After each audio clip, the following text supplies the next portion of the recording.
ఆస్ట్రేలియాలోని మెల్బోర్న్లో కూటమి విజయోత్సవాలను ఘనంగా నిర్వహించారు. టీడీపీ మెల్బోర్న్ విభాగం ఆధ్వర్యంలో జరిగిన విజయోత్సవ కార్యక్రమంలో సినీ నటుడు శివాజీ ముఖ్య అతిథిగా పాల్గొన్నారు.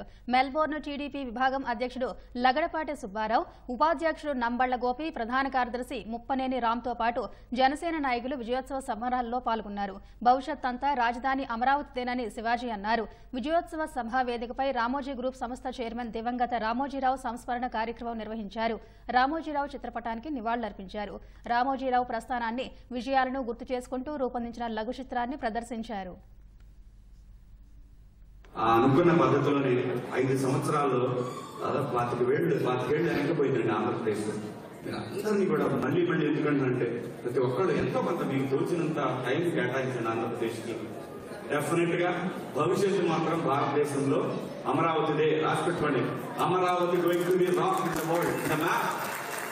ఎందుకంటే అటువంటి గ్రీన్ ఫీల్డ్ క్యాపిటల్ ప్రపంచంలో ఎక్కడా లేదండి. ఇంక్లూడింగ్ మీకు యూరోపియన్ కంట్రీస్ లో కానీ, వెస్టర్న్ కంట్రీస్ లో కానీ, సౌత్ ఈస్ట్ ఏషియాలో కానీ అటువంటి గ్రీన్ ఫీల్డ్ క్యాపిటల్ రాదు.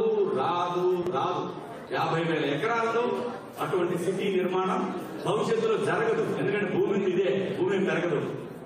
దాంట్లో ఒక నది పక్కన 1,000 ఎకరాలు, చుట్టుపక్కల అన్ని కూడా ఎయిర్పోర్ట్లు, సీ పోర్ట్స్, ఒక 1000 కిలోమీటర్ల లోపు 900 నుంచి 1000 కిలోమీటర్ల పరిధిలో కోస్టు, ఇంత మంచి వనరు ఏ రాష్ట్రానికి భారతదేశంలో లేదు.